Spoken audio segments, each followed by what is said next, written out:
Friends, இன்றைக்கி நம்ம சேனலில் என்ன பார்க்க போகிறோன்னா ப்ரௌனி எப்படி செய்கிறது தான் பார்க்க போகிறோம். ப்ரௌனிக்கு தேவையான பொருள் பார்த்திங்கன்னா 3 பொருள். அதுக்கு வந்து banana, cocoa powder and egg. So இந்த 3 வச்சு தான் நம்ம எப்படி செய்கிறதுன்னு பார்க்க போகிறோம். நான் ஸ்மால் சைஸ் பனானா ஒரு 5 பீஸ் வந்து நான் எடுத்திருக்கேன். ஸோ அதே மாதிரி பார்த்திங்கன்னா கொக்கோ பவுடர் 1/2 கப் எடுத்துருக்கேன். தென் 1 எக்.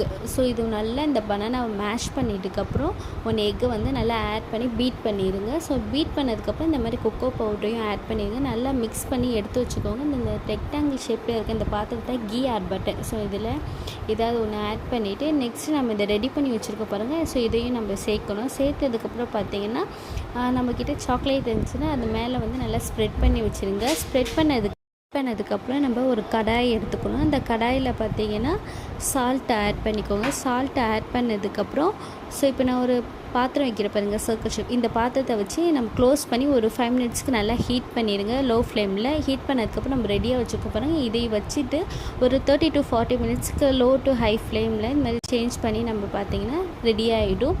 ஸோ இது ரெடியானது நல்லா ஆறுனதுக்கப்புறம் நம்ம என்னென்னா ஒரு பிளேட்டில் நம்ம எடுத்து வைக்கணும். எடுத்து வச்சதுக்கப்புறம் இதில் நீங்கள் ஐஸ்கிரீம் ஆட் பண்ணி சாப்பிட்டிங்கன்னா உண்மையாகவே நல்லாயிருக்கும். ஏன்னா இது ஃபஸ்ட் ட்ரையே நல்லா சூப்பராகவே எனக்கு வந்துச்சு.